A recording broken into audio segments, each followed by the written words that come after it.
Class 7 chapter 5 part 1। Chapter का नाम है लाइंस एंड एंगल्स। आपने पिछले क्लास में क्लास 6 में लाइंस के बारे में जाना होगा। लाइंस क्या होती है, लाइन क्या होती है?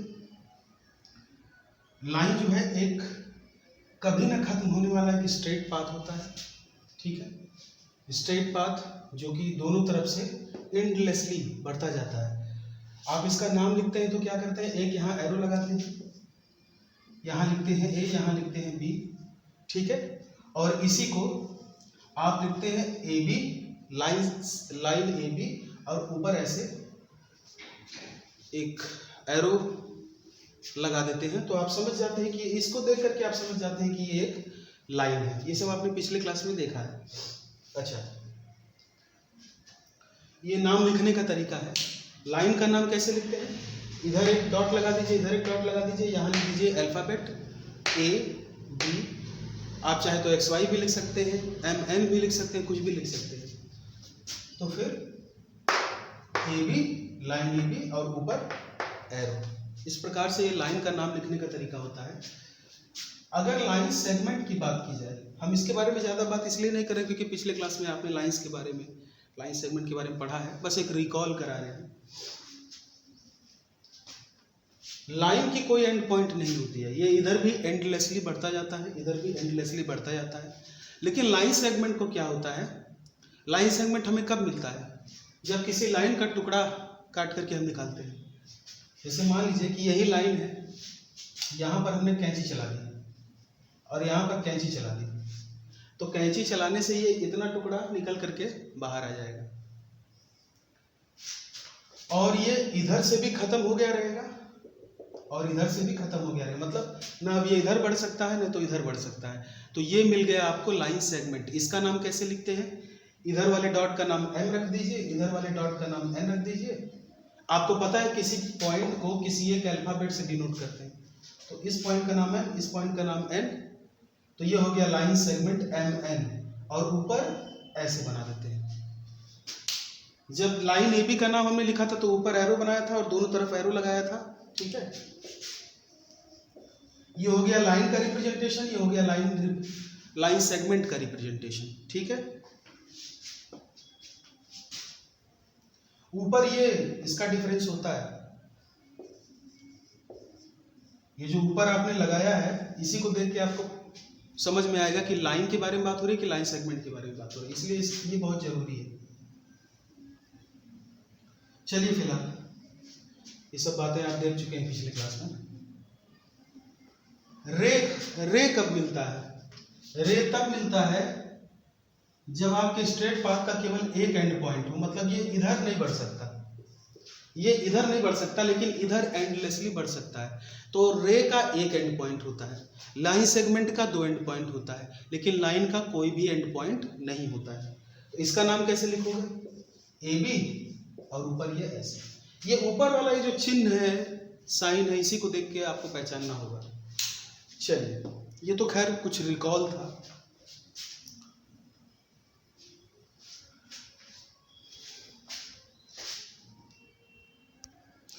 फिर आते हैं, थोड़ा सा रिकॉल करा देते हैं एंगल क्या होता है। तो एंगल एक ऐसा फिगर होता है जिसमें कोई दो लाइन सेगमेंट, कोई दो लाइन या कोई दो रे होती हैं और उनका एक एंड पॉइंट कॉमन होता है। मतलब कि मान लीजिए ये लाइन है,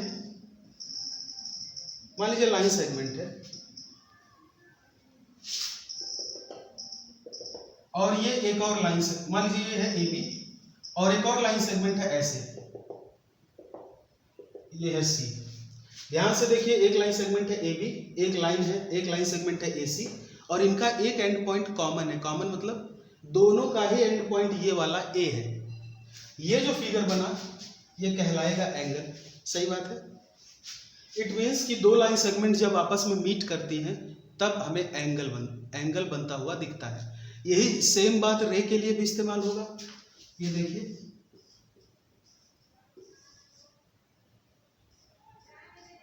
सही है। एक रे है बी ए और एक रे है बी सी, एक रे है बी ए और एक रे है बी सी। ये दोनों रे का एक एंड पॉइंट कॉमन है, जो मतलब एंड पॉइंट है वो कॉमन है बी। ये जो फिगर बना, इस फिगर को कहेंगे एंगल।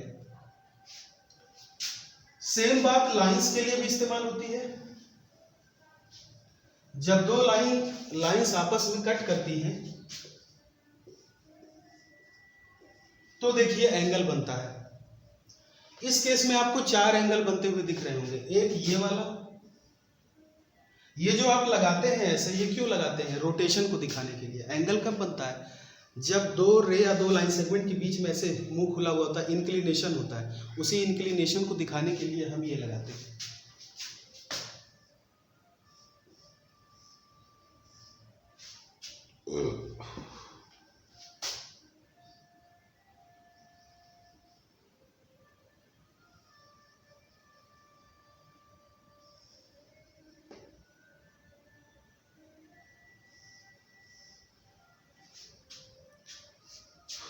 एक एंगल ये,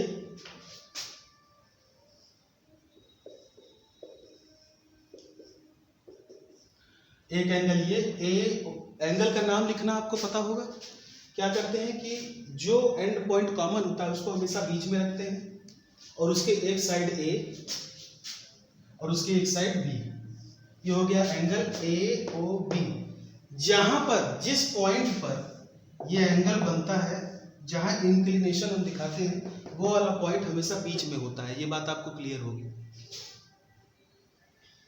इसको अगर हम कुछ और लिख दें, बी को यहाँ लिख दें, ओ को इधर लिख दें, तो तुरंत वो चेंज हो जाएगा, तो फिर वो दूसरा एंगल हो जाएगा। तब इस एंगल की बात नहीं हो रही होगी। इस वाले एंगल का नाम क्या है? बी ओ सी। ध्यान रहे कि हमेशा ये जो ओ है वो बीच में रहेगा। जहां पर एंगल बनता है, जहां पर इंक्लिनेशन होता है, वो वाला हिस्सा हमेशा बीच में रहेगा। ठीक है। फिर ये है एंगल सी ओ डी, और फिर ये है एंगल डी ओ ए। तो इस तरीके से 4 एंगल आपकी बन गई।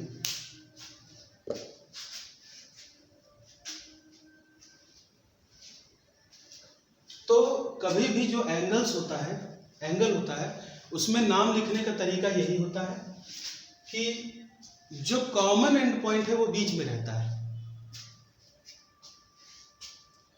बाकी आप चाहें तो बी को यहां कर सकते हैं, ए को यहां कर सकते हैं, सी को यहां कर सकते हैं और बी को यहां कर सकते हैं, ये कर सकते हैं, लेकिन ओ को डिस्टर्ब नहीं करना है।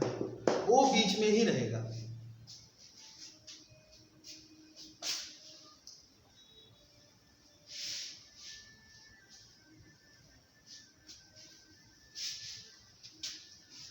चलिए आगे कुछ बात करना है। हमें टॉपिक पढ़ना है रिलेटेड एंगल्स। उसमें पहला है कॉम्प्लीमेंट्री एंगल।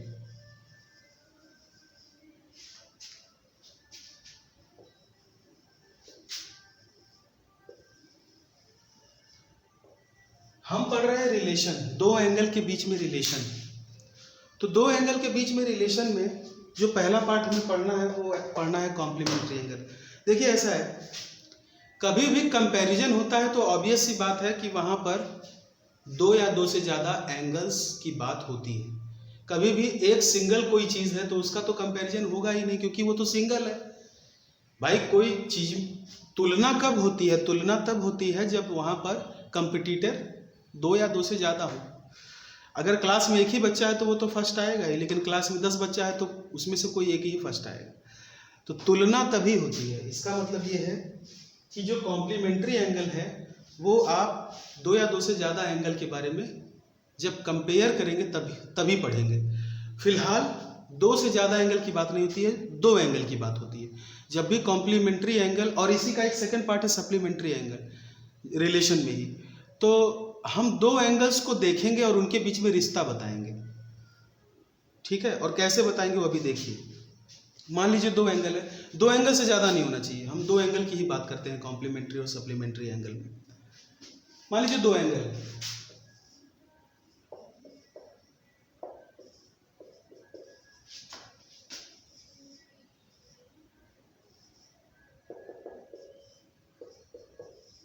मान लीजिए दो एंगल है, अच्छा एक बात यहाँ पर याद आ गया तो बता दें, ये जो आप लिखते हैं ना 30 डिग्री का एंगल है, 60 डिग्री का एंगल है, ये इसको कहते हैं मेजर ऑफ एंगल। इसको एंगल नहीं कहते हैं, इसको कहते हैं मेजर ऑफ एंगल। मैं आपसे पूछूं आपका नाम क्या है, तो आप अपनी हाइट तो बताएंगे नहीं। हाइट कब बताएंगे? जब मैं आपसे पूछूं कि आपकी हाइट का मेजरमेंट कितना है, तब आप बताएंगे भाई 5 फुट है, 6 फुट है, 5 फुट 5 इंच है, तब आप बताएंगे। ये इसी तरह ये जो है वो मेजरमेंट है, ये एंगल नहीं है, ये मेजरमेंट है। एंगल का मेजरमेंट है, जो भी एंगल है उसका मेजरमेंट है 60 डिग्री। ठीक है, इसको कहते हैं मेजर ऑफ एंगल या मेजरमेंट ऑफ एंगल। चलिए फिलहाल मान लीजिए एक एंगल है, ये मान लीजिए 60 डिग्री का है, और ये एक एंगल है मान लीजिए 20 डिग्री, इसका मेजरमेंट है। ध्यान से सुनिए कॉम्प्लीमेंट्री एंगल क्या होता है। जब भी कॉम्प्लीमेंट्री एंगल्स की बात होगी तो हम हमेशा दो एंगल की बात करेंगे, दो एंगल को देखेंगे, उनको कंपेयर करेंगे। अगर उन दोनों एंगल के मेजरमेंट का सम 90 डिग्री होता है, एग्जैक्ट 90 डिग्री, न कम न ज्यादा, तब उन दोनों एंगल को कॉम्प्लीमेंट्री एंगल कहा जाएगा। ध्यान से देखिए, इसका मेजरमेंट है 60 डिग्री, इसका मेजरमेंट है 20 डिग्री, दोनों को ऐड करेंगे आएगा 80 डिग्री। ये 90 डिग्री नहीं आया। ध्यान से देखिए, इन दोनों एंगल के मेजरमेंट को जोड़ने पर 90 डिग्री नहीं आया। It means these two angles are not complement of each other. These two angles are not complementary. Okay? लेकिन अगर मान लीजिए ये 20 की जगह 30 हो जाए, तो ये एंगल का मेजरमेंट है 60 डिग्री, ये एंगल का मेजरमेंट है 30 डिग्री, हो गया मिला करके 90 डिग्री। तो जब भी ऐसा होगा कि दो एंगल का सम 90 डिग्री हो जाएगा, तब आप कहेंगे कि these two angles are complementary। अच्छा, इसमें कुछ लाइनें और हम ऐड कर रहे हैं। एग्जैक्ट 90 डिग्री होना चाहिए, 89 नहीं होना चाहिए, 91 नहीं होना चाहिए, न कम न ज्यादा, न एग्जैक्ट 90। तो हम कहेंगे कि these two angle are complementary, these two angle are complementary। ठीक है। अच्छा, दूसरी चीज,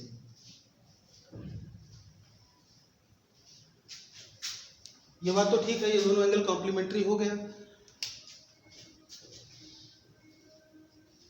angle AOB will be the complement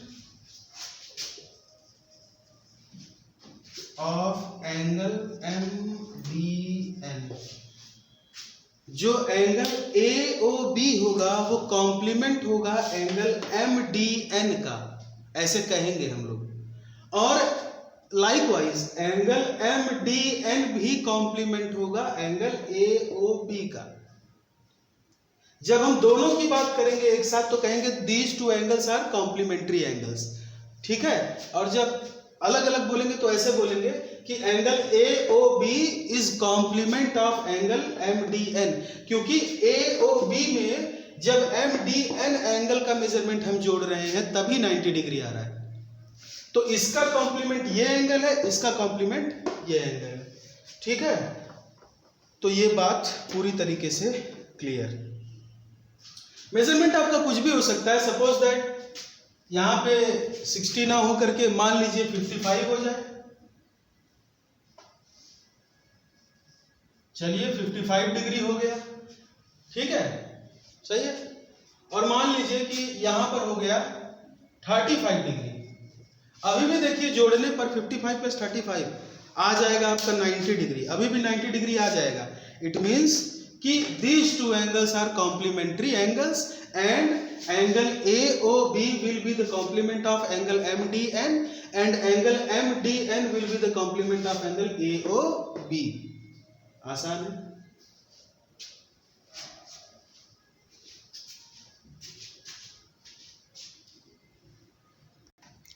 चलिए, तो एंगल्स को कंपेयर करने में एक और हम देखते हैं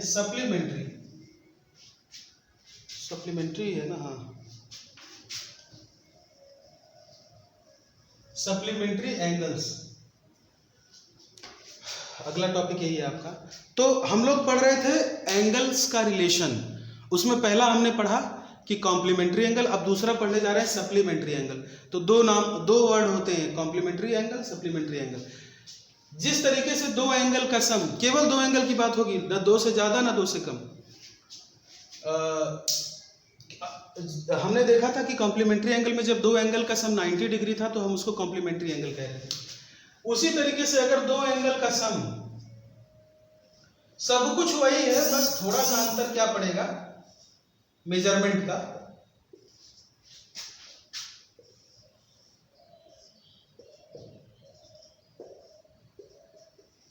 मान लीजिए कि ये दो एंगल है, इसका मेजरमेंट है 120 डिग्री, ठीक है, और इसका मेजरमेंट है 60 डिग्री।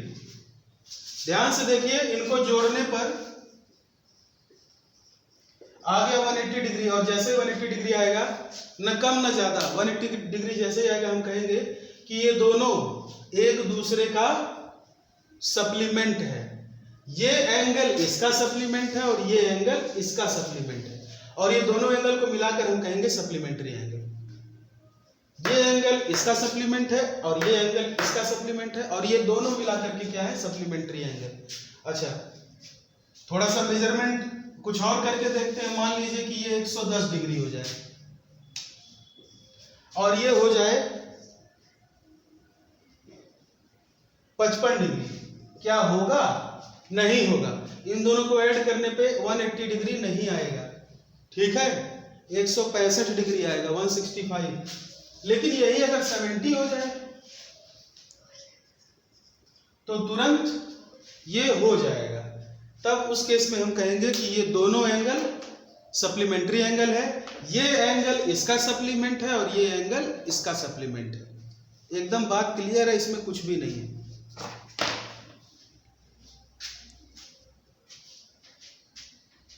तो अब अगर आपसे पूछा जाए क्वेश्चन में, क्वेश्चन पूछेगा किताब में कि भैया बताइए, ऐसे क्वेश्चन कहेगा कि दो एंगल हैं, वो दोनों कॉम्प्लीमेंट्री एंगल हैं, अगर उनमें से एक एंगल 30 डिग्री है, 40 डिग्री है मान लीजिए, तो बताइए दूसरा एंगल क्या होगा? तो तुरंत आप कहेंगे दूसरा एंगल होगा 50 डिग्री। और वो कैसे आएगा? 90 में से 40 को माइनस कर देंगे। क्यों माइनस करेंगे? क्योंकि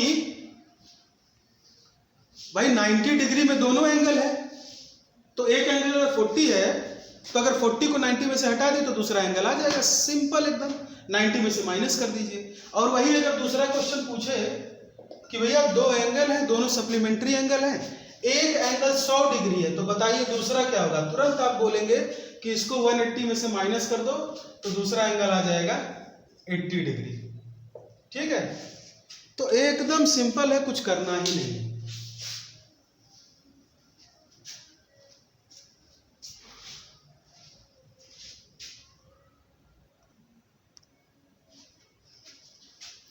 चलिए अगला हमारा टॉपिक है एडजेसेंट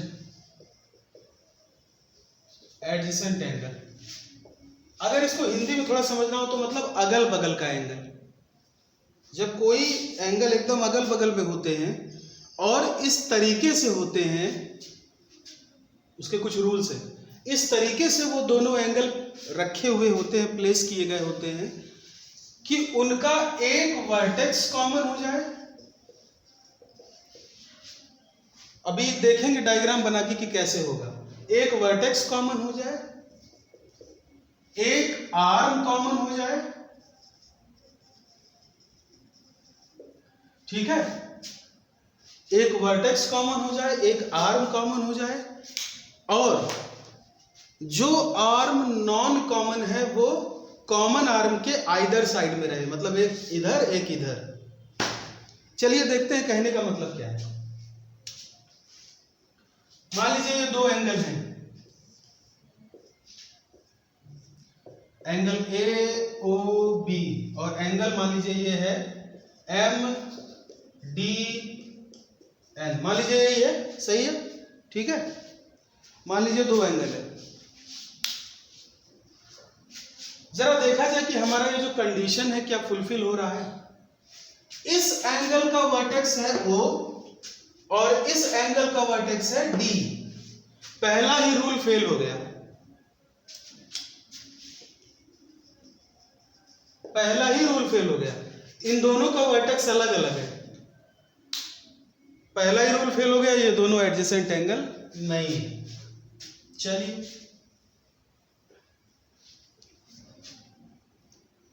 चलिए कुछ और देखते हैं, कुछ और ट्राई मारते हैं, ठीक है।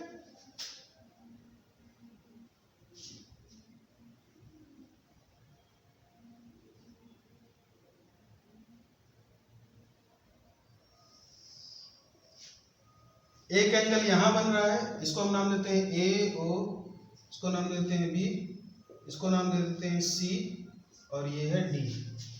देखिए एक एंगल यहां बन रहा है, एक एंगल यहां बन रहा है। चलिए देखते हैं। वन वर्टेक्स कॉमन, एक वर्टेक्स कॉमन होना चाहिए। इस एंगल का वर्टेक्स है O और इस एंगल का वर्टेक्स है C। पहला ही रूल फेल हो गया, है ना, पहला ही रूल फेल हो गया। तो भैया पहला ही रूल फेल हो गया तो हटा दीजिए।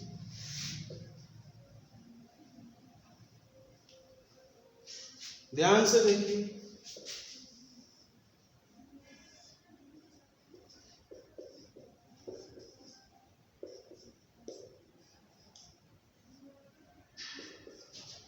एक एंगल ये बन रहा है और एक एंगल ये बन रहा है। ध्यान से देखिए,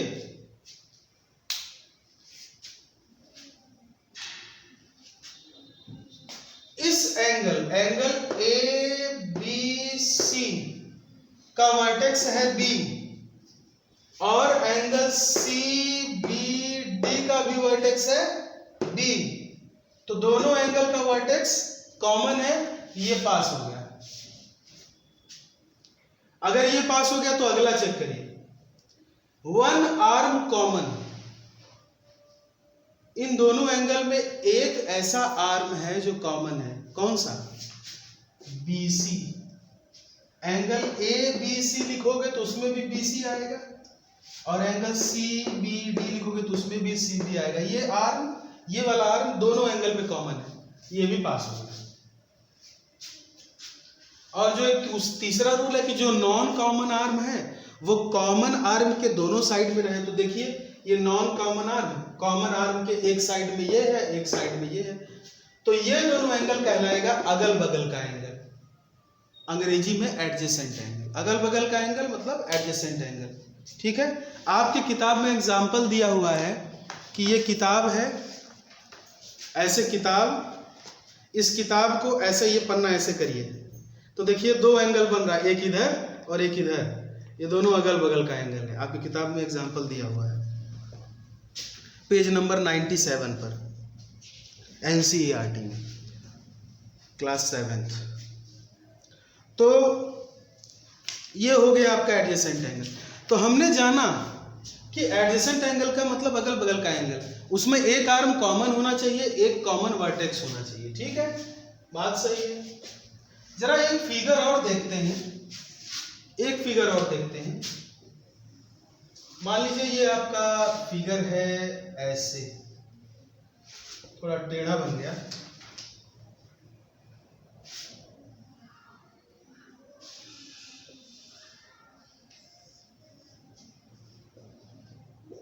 मान लीजिए ये है A, ये है O, ये है B, ये है C, ये है D। जरा ध्यान से देखिएगा साहब, ये दूसरा एंगल, ये तीसरा एंगल, ये हम दो लाइन तीन लाइन यहाँ इसलिए बनाए हैं ताकि अंतर पता चले कि ये एक एंगल है, ये दूसरा एंगल है, तीसरा एंगल है, उससे कोई फर्क नहीं पड़ता है। अच्छा ये बताइए, क्या एंगल AOC एडजेसेंट एंगल है एंगल AOB का? AOC क्या AOB का एडजेसेंट एंगल है? बिल्कुल है, क्योंकि दोनों का ही एक तो ये कॉमन आर्म है और ये ओ वर्टेक्स भी देखिए दोनों में कॉमन आ रहा है बीच में, ठीक है, तो ये एडजेसेंट एंगल है। क्या angle A O C adjacent angle है एंगल बी ओ डी का? ध्यान से देखिएगा। तो भाई ऐसा है कि ए ओ सी और बी ओ डी में वर्टेक्स तो कॉमन मिल रहा है, दोनों का ही वर्टेक्स देखिए बीच में ओ है, लेकिन प्रॉब्लम यह है कि इन दोनों एंगल में कोई कॉमन आर्म नहीं है। ये इस एंगल में ये आर्म अलग है, इस एंगल में ये आर्म अलग है, तो ये एडजेसेंट एंगल नहीं होगा, ठीक है। ये और ये होगा, ये और ये नहीं होगा, ठीक है।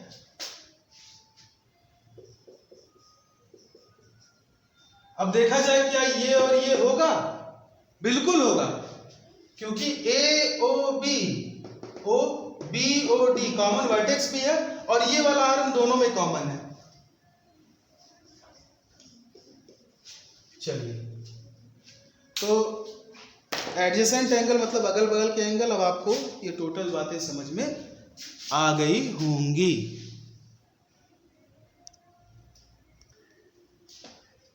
चलिए, जो हमारा अगला टॉपिक है पेज नंबर 98 पर, लीनियर पेयर।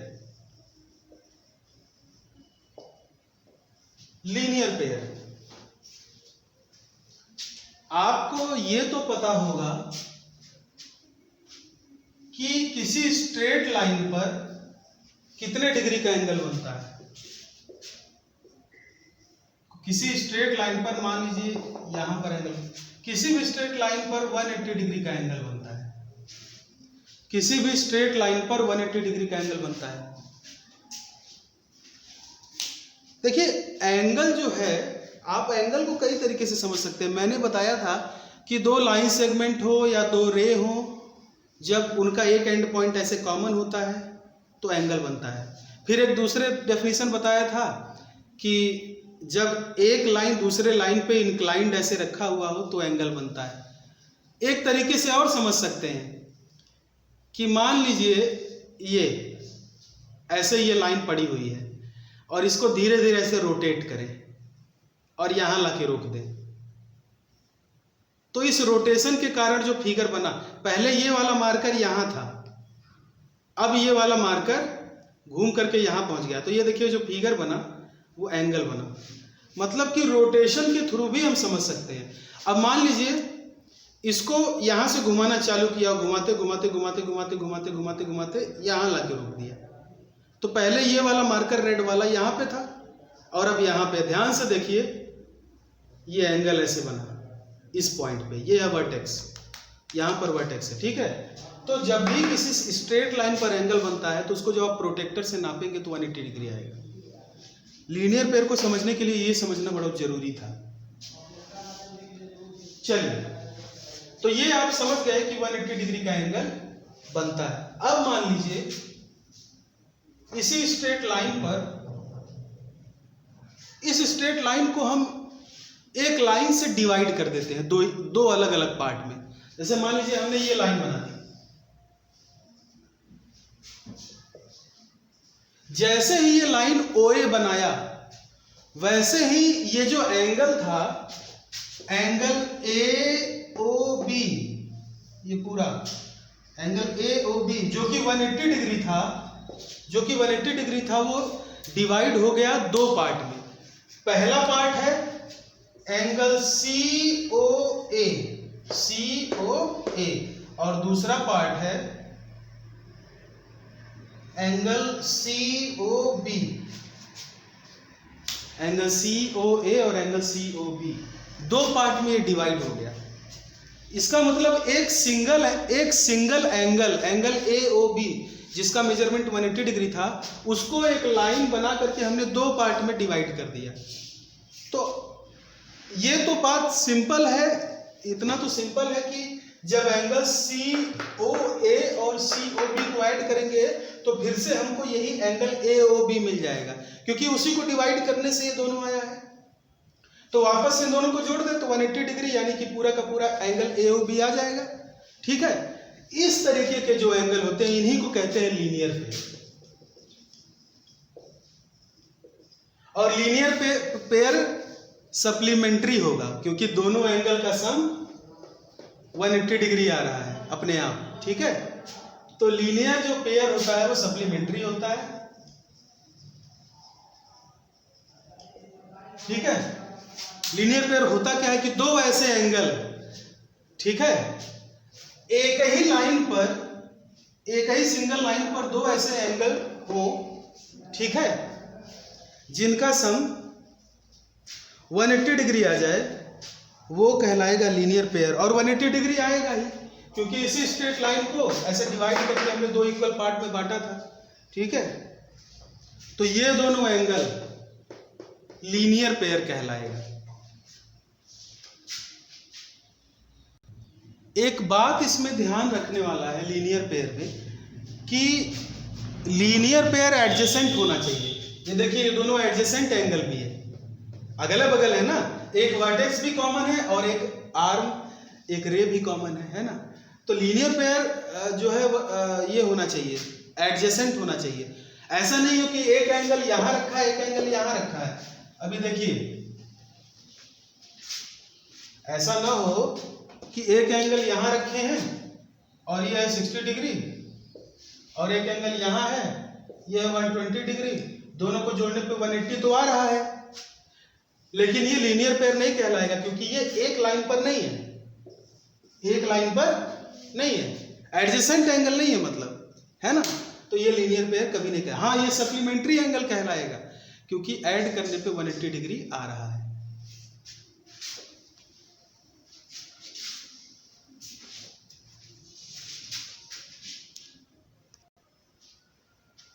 चलिए, हमारा अगला टॉपिक जो है पेज नंबर 100 पर, vertically opposite angle.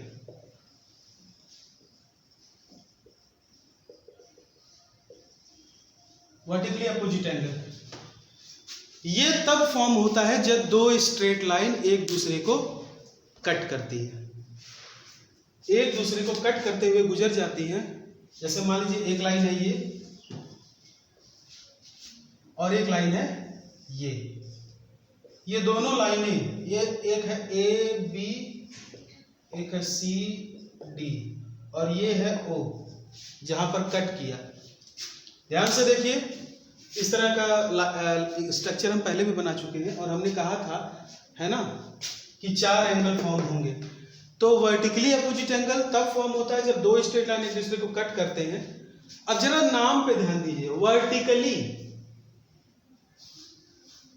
Opposite, vertical का मतलब सीधा, सीधा खड़ा, और अपोजिट मतलब सामने, मतलब सीधा जो सामने है। इट मीन्स सीधा ऐसे अगल बगल नहीं, सीधा सीधा और अपोजिट हमारे सामने। ठीक है, तो ऐसे जो पेयर ऑफ एंगल होंगे उनको वर्टिकली अपोजिट एंगल कहा जाएगा। इसका मतलब कि इसके सामने कौन है भैया, इसके बगल में तो ये है, तो ये दोनों तो एडजेसेंट एंगल कहलाएगा, ये दोनों भी एडजेसेंट एंगल कहलाएगा। लेकिन ये और ये जो एंगल है वो एक दूसरे के सामने भी है और सीधा भी है, सीधे मतलब सीधी तरफ है। तो इसका वर्टिकली अपोजिट एंगल हो जाएगा ये, और इसका वर्टिकली अपोजिट एंगल हो जाएगा ये। यानी लिखने का क्या तरीका होगा, आप एक ब्रैकेट बनाएंगे, पेयर जब भी लिखते हैं तो ब्रैकेट बनाते हैं और लिखेंगे angle AOC comma angle DOB। ये एक पेयर है वर्टिकली अपोजिट एंगल का, एक पेयर। और दूसरा पेयर क्या बनेगा, angle AOD comma angle COB। ये बन जाएगा आपका दूसरा पेयर। ठीक है साहब, तो जब भी दो स्ट्रेट लाइन आपस में कट करेंगे तो दो पेयर वर्टिकली अपोजिट एंगल का बनेगा। वर्टिकली मतलब सीधा और सामने, तो इसके सीधा और सामने ये है और इसके सीधा और सामने ये है। तो ये हो गया पहला पेयर, ये हो गया दूसरा पेयर। तो बस यही है वर्टिकली अपोजिट एंगल। और एक बात ध्यान रहे, वर्टिकली अपोजिट एंगल हमेशा इक्वल होते हैं, हमेशा इक्वल। अगर ये 40 डिग्री है, 40 मत मानिए, थोड़ा ज्यादा मान लीजिए।